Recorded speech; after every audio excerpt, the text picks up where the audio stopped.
some self-improvement, Rooted Within Her is your go-to podcast for the faith-rooted woman who is ready to overcome emotional exhaustion and live boldly with clarity, confidence, and consistency. Rooted Within Her is your space to heal, rise, and thrive. So make sure you like and subscribe, and don't forget to check out RootedWithinHer.com so you can be the first to know about our workout plans, our retreats, clothing line, books, and so much more. So you can thrive mentally, physically, and spiritually while connected with other like-minded communities. So sit back and relax, and don't forget to grab your notepad and your pen and enjoy.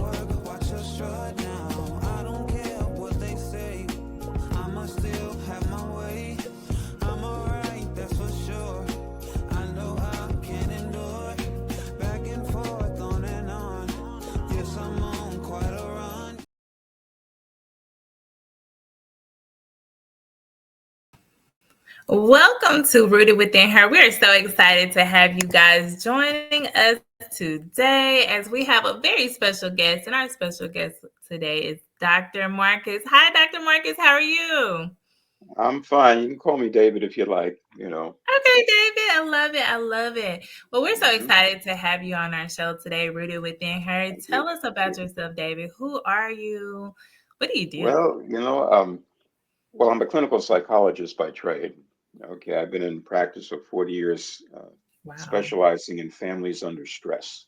Mm. Okay, and when I read your description of your podcast, I said, okay, we've got some women out there who are going through hard times, and so I think, with the experience I've had in trying to help people going through those types of things with like family breakups, for instance, how to deal with children during the transition times, even some legal matters, because I've done a lot of custody work as well. I figured, okay, that would fit with people, and also, you know, actually, I have to say this. I was listening to your intro, and I really like the music. Thank So you. I did, I did like the music. Are you a musician, Brittany, by the way? No, I can't sing. I actually had this one of my old coworkers. He made that when I was first getting into like becoming an author and a speaker. And he was like, let me hook you up a little something, something. And I was like, okay. Heard the song. I was like, oh, I love it. You hooked me up really good. Oh, there you go. There you go. Well, I've Yeah. been doing Irish music, Celtic music for like 40 years. Oh, And if you actually look at my website, which I'm sure we'll get to later, there's a link to the CD I made of Irish music. I love So, so if that. anybody out there is interested in Irish music, Celtic music, actually, they're Okay. welcome to listen to it. Yes, I love Like I it. said, I have a checkered past. I'm a psychologist, but I'm a musician. I've been on stage, all this kind of stuff. So, yeah. But you have to do something for yourself because what I've noticed as a Mhm. mental health therapist is it's a lot. Like people come to Right. you and they just dump everything on you because they can't wait for their session. They're like, "Look, I can't wait to get to you." The people I've seen over the 40 years, it's families under stress. Uh, I never see children, for instance, without seeing their parents. You Mm, know, and you're a therapist, you might know, I don't know what your practice is, but dealing with families under stress, going through, like I said, divorce or custody, or even worse, parent alienation. mm, It gets really hard. As you yeah, know, it's very stressful.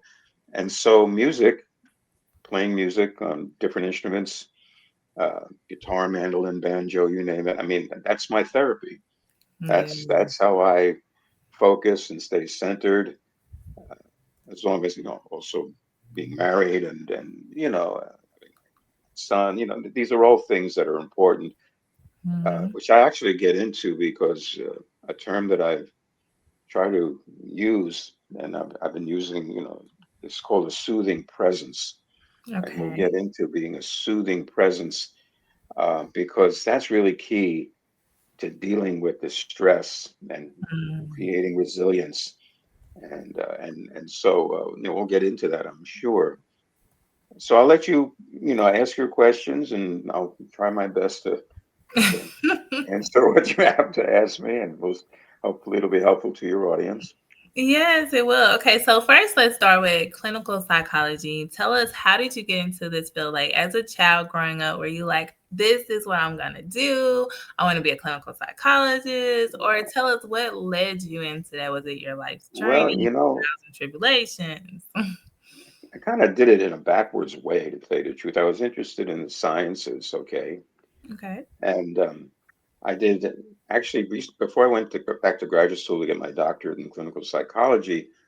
I was actually doing research on neuroendocrinology, Mm. effects of hormones on the brain, and that turned out to be a very successful experiment. I presented it in New York to a conference on endocrinology. I was 24 and I was scared to death. I'll tell you the truth. But it went fine. But I sort of got tired of the lab. I needed more Mm. people contact. And so I decided to volunteer actually a adolescent unit in Philadelphia, which uh, led to a job as a counselor at a foundation in Philadelphia. And from there, I said, this is what I want to do. I want to deal with kids. I want to deal with families. And there's on a more personal level, it's also the fact that in my own family there wasn't much emotional communication at all. Mm. You're a therapist, there's always reasons why people go into mental health.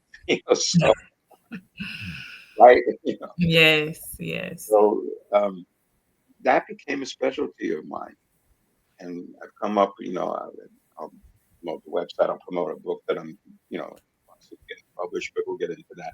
It's all about emotional communication Mm-hmm. between couples, between parents and their children, because it's really essential.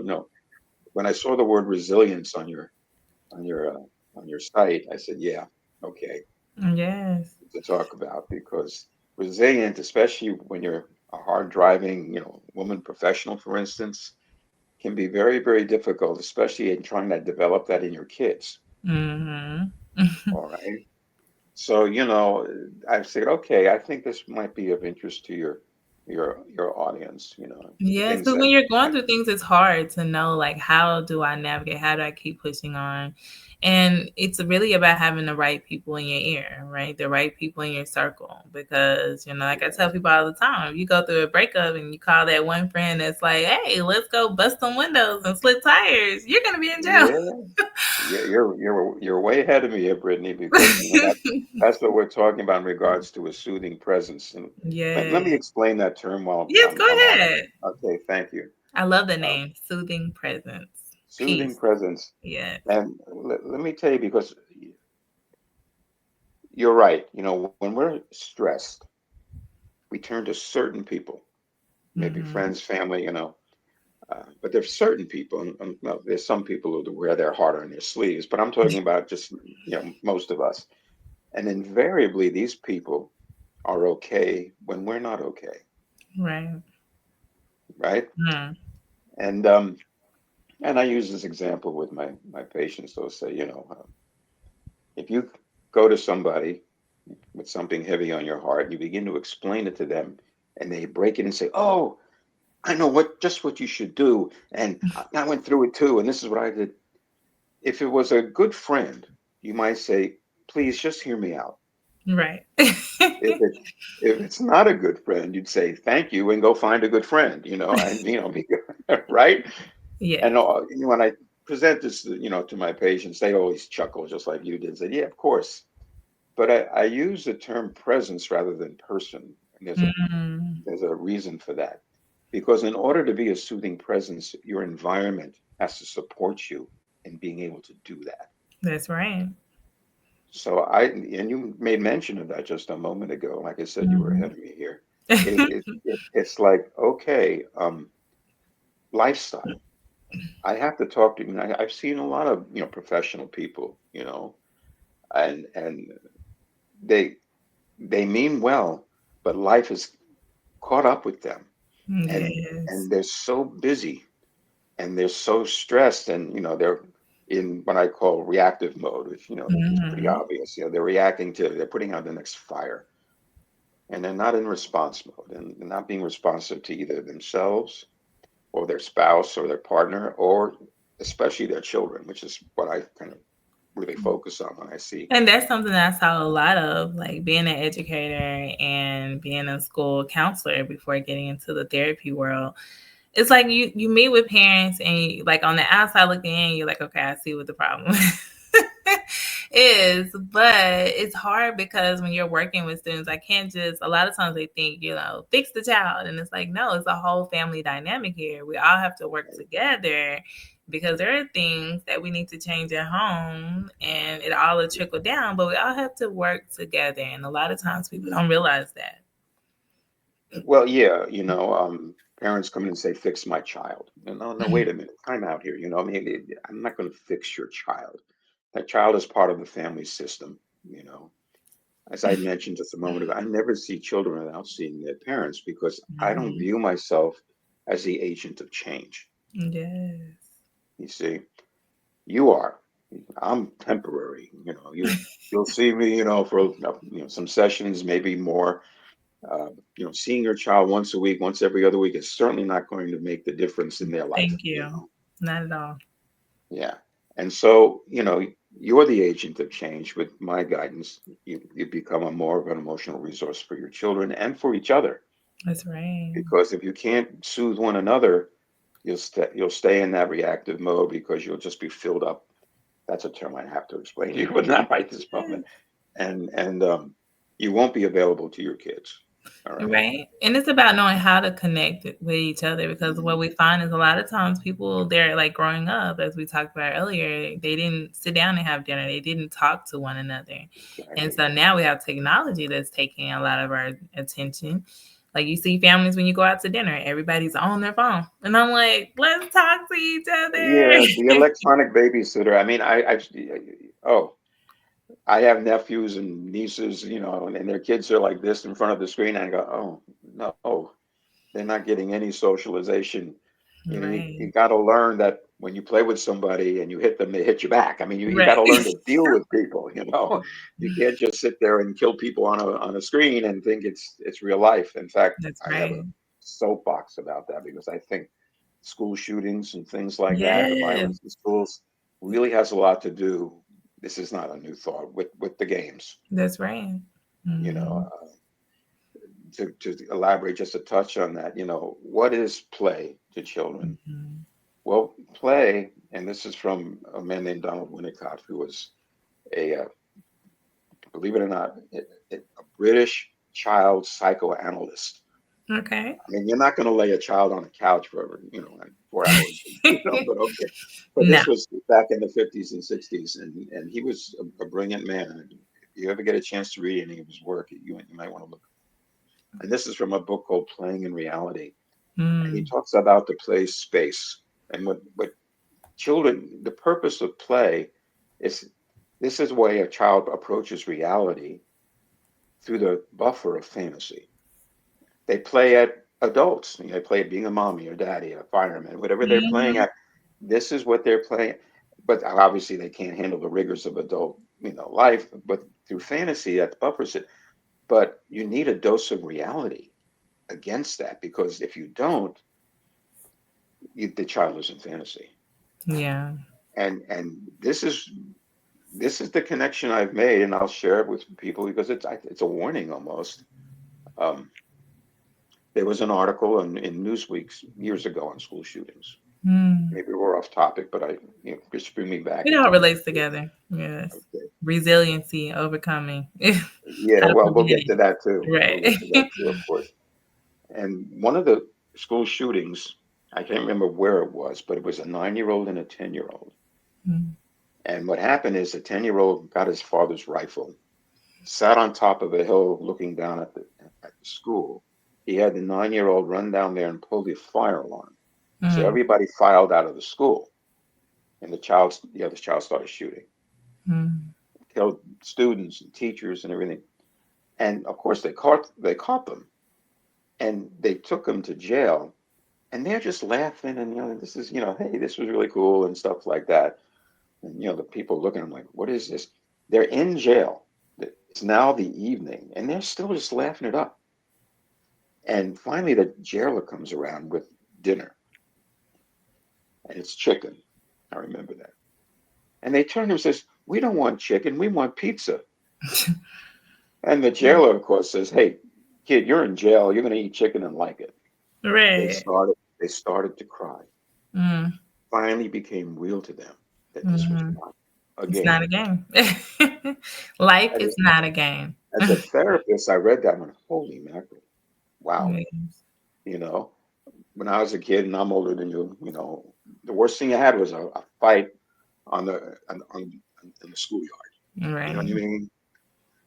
You But didn't need nowadays, metal that's not the detectors. You didn't worst. need no. And Mm, so, these are serious things. And the electronic babysitter is something I'm really against because there's no reality to it. These right. kids live in fantasy All the time. All the all the time. and this is directly related to your audience because when you're busy all the time, you're a hard charging professional trying to, make it in the world, what do you use with your kids? Right. Electronic babysitter. Or Mm, play dates. There was no such thing as a play date when I was a kid. You went outside, you played on the street, and but exactly. now everything's got to be arranged, and I don't blame parents for that because it's kind of dangerous out there. It But is. the old days when I was a child, it typically was one income family, so there was always somebody at home, and you could duck into Mm, somebody's house.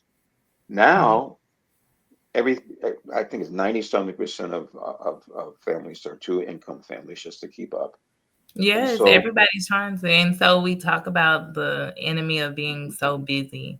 And when we're so busy, we can't hear God clearly when He's speaking to us. And that's why it's so important for us to slow down.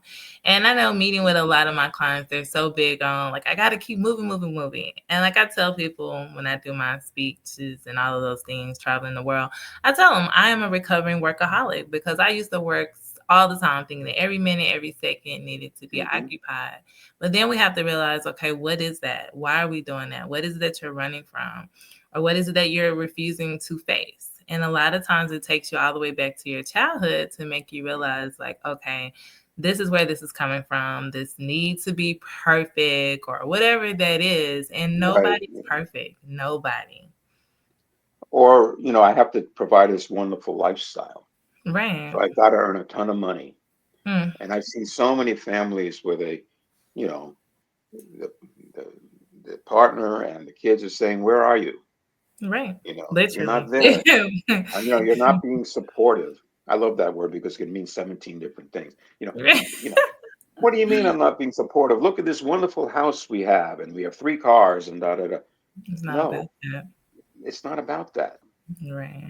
When you talk about trying to help your children become resilient, see, you're using the term resilient. Yeah, one of the things to realize is resilience is the term for children who can handle stress, Yes. and how parents can help to train their children to handle stress begins with them being able to handle stress themselves. That's right. And so the soothing presence, here we go. You see what I I love mean? We it. need that point. You see? Exactly, It's exactly. and one of the things, and this is important for your hard charging people, I guess, but you know, I don't mean to insult anybody out there. Me too. You know what I mean? We're all professionals, Yes. but I made a conscious effort when I was a parent, realizing, as a therapist, my hours are going to be strange, you know. Yes. And I'll share this with your audience. When my son was in preschool, he's like 4, you know, he, I went to pick him up and says, "Dad, I got into a fight and I won." Oh, yeah, I snuck around the back of the building and made this kid got fight and I won. And I said, "No, I don't want my son to become a bully." You know what I mean? And I realized I have to do something about this, but I Mm, wasn't going to just lecture him on don't being a bully because he's right. 4. What's he going to know? It was fun. Right. I was like, what? So I killed 2 birds with one stone, and this is something that your listeners may appreciate. If you're interested in fighting, let's get into the martial arts, and Right. I'm going to do it with you. Yes. As a You family. know, yeah, me and you, and we did that because not only did it give us a bonding experience, of course, Mm-hmm. but also a mirroring and merger experience, which we can explain, which is part of self-esteem for him. And it also gave me a predictable time to be with my son 3 days a week going to class. Yeah. We did it for 5 years together I love from the it. age of 5 to 10. He took Mm. a year off to do some other sports, and when he came back, I was his black belt instructor. I love it. I And I love put I it. promoted him to black belt. And when he made that final really ridiculously hard kick to breaking the boards and all that, for the black belt, it was really a tough kick. I'll put it that way. When he Yeah. did that, I put him up on my shoulders and walked around the school. Yes. Good for It's you, about son. finding that time It together. was really a Yes. And really that's good, what so many really families they miss out on is we have to make that time together. good, That is just so predictable time. It has mm-hmm. to be predictable because the chaos of the reactive family later, cats in the cradle and kind of thing, later, because I got to finish this. You know, we have no way of backing away anymore with Yes. laptops and cell phones. You can't leave the office and leave the work at the office, Exactly. you know? But you have to make the conscious decision to do Yeah, that. That's the you thing. You have to have say, to. okay, this is They time with the promoted it. kids, time with your Fifth, wife, time with your husband. exactly. Time with your partner, your spouse, and certainly predictable time with your children. Yeah. Because, and one thing that your audience really needs to be aware of, there's a term called internalization. Mm-hmm. And what is internalization? Well, it's sort of like subliminal learning, Brittany. It's Yeah. things that get into us below our level of awareness. Right. And one of the things that that our children internalize from us as parents is how we do react to stress. Mm-hmm. You know, if a parent, this is one of the reasons why abused children can often become abusive parents. Right. They'll swear up and down and sideways, and they mean it sincerely that they would never do to their children. But, you know, that happened to them, excuse me. But when we get stressed, especially when we get stressed without anticipating the stress, which kids are great at doing, Because in you it comes out. Right. But you have to be it's conscious called, about it to not. yes, it's called regression. They regressed back to their Mm-hmm. previous ways of dealing with things, and that's through these internalized responses, and they'll Yeah. hit. And now what happens? That becomes a legacy. Right. Now, you can also have a soothing presence as a legacy. That's right. But you have to work at that to really be that peace.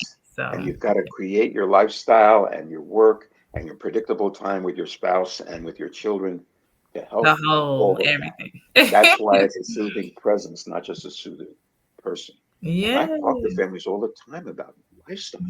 Yes. Hey, you know, look, I can give you all the advice in the world, but if you're sitting there, drooling in a cup because you're so busy and stressed out all the time, there's no way you're going to be able to do the things that I advise. You know, I tell, I try to help parents to learn the skills of helping their Mhm. children become resilient. Okay, how to develop an emotional language, how to make it safe for them to Yeah. emote with you. All these things take effort and Right. But first you focus. have to realize that, okay, that's something that I want to change. Because sometimes you meet people and they're like, no, there's nothing wrong with me. There's nothing that I need to change. And that's why it's important. And so are there, as we come Yeah. to a close, are there tips that you would love to share with our listeners? The things that someone's like, you know what, I want to implement this in my own house. What are some Yeah. tips you could share? Well, I face that. We all face that as therapists. Mm-hmm. You know, it's not atypical at all that one person drags the other person into therapy. Right. Nothing wrong with my family. There's nothing wrong with us. But I have an advantage. Do you see children, Brittany? I do. You do. Yes. Okay. Okay. The advantage there is if they're there, typically the parents I'm talking about, if they're there, they may not agree on how to parent or if they need it, but they do want their children to be okay. That's right. And typically, why they're Most coming in is because their child is showing the symptoms of what's going that's on. right. So I access what I call their children's emotional perceptions, and that's Mhm. an hour in itself of explaining how to do that, but and then I'll share with them this is how your child emotionally perceives you and the situation. What do you make of it? Gee, I don't think that's good. That's not what I intended. And it's Right. true. Of course they don't. They wouldn't be sitting there with me if they intended to do that. So what do we do, Dr. Marcus? And I'll say, okay, this is how you address these emotional perceptions, you know, and and I tell them the idea of coming to see me is to get rid of me. Right. Once you can come to me and tell me what your children are perceiving emotionally, and they feel safe in sharing these things with you, you're promoting their resilience because you're showing them how to deal with these things. And you don't need me to tell you anymore. You've got access to your children, That's which right. means, and access is influence. Mm-hmm. And so then I say to You're them, look, good. we're done, and they're happy, and they wanted me to write the book, to tell you the truth, and we'll get to that in a second. Yes. Well, tell us how do you All want right, people this thing. to connect with you and tell us about your book? Well, okay. I got to give you the title and I have to look at it because it's too long for me to remember. Hold on one second. You're I good. know this. I always do this. Forgive me. It's okay. The It's okay. title of the book is Parent RX, like parent Okay, prescription. I love that. Yeah. Yes. Uh, and the subtitle is Prescriptive Wisdom, Tips, Okay. and Strategies for Communication with Your Child. I love it. And how can our listeners purchase your book and just connect with you even more? Well, the book is in process, okay, but people Okay. can access it, like, this will go onto my website, like it go onto your website. I've done a number of these explaining how to do this that we're talking Mm. about. And they can go to my website, which is parentrx, one word, .org. Okay. And my email address is on there. If they need to consult with me, that's fine too. Okay. And if they go to the bottom of the website, they'll see a link to the CD I put out of Irish music. I love it. I love it. Well, as we come to a final close, do you have a favorite quote or a favorite scripture you would love to share with our audience today? Well, not a scripture. I mean, I don't do pastoral types of things. I know that you do, and that's fine. Mm-hmm. Um, but I have a word.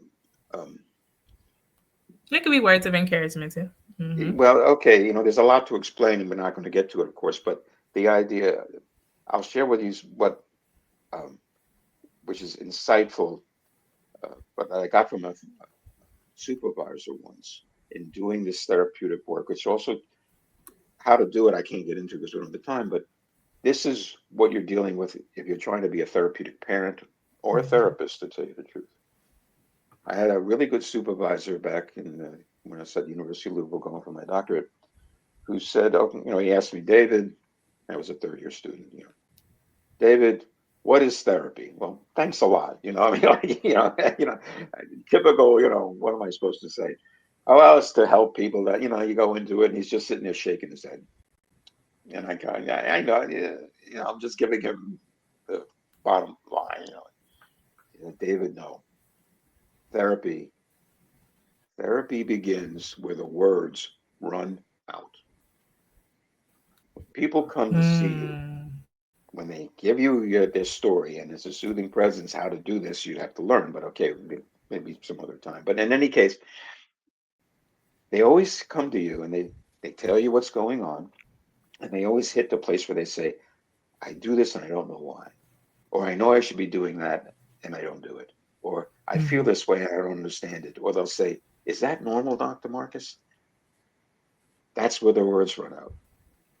And when I see, Yes. sometimes I see parents individually to work on this stuff because this is the stuff that's getting in the way of them being a soothing presence.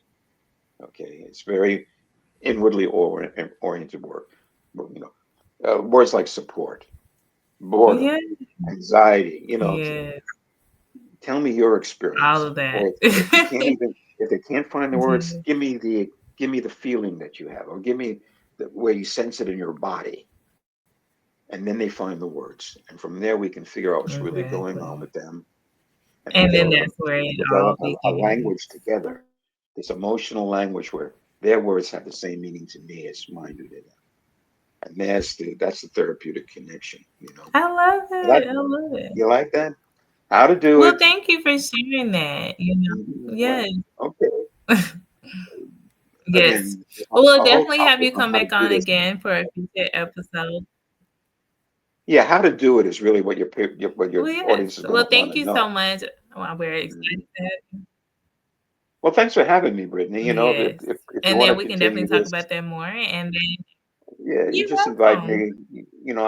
I'll look for your You're message or something welcome. like this because you're asking me about topics that are this big, and so yeah, there's a lot to explain. Yes, The they how are. They tos, are. But we're the excited. how Thank you. tos are what are important, you know.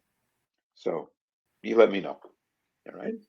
Exactly. Oh, That is very, again, very important. So, Dr. parentrx.org. Marcus, That'll we're so explain. excited to have you, Dr. David.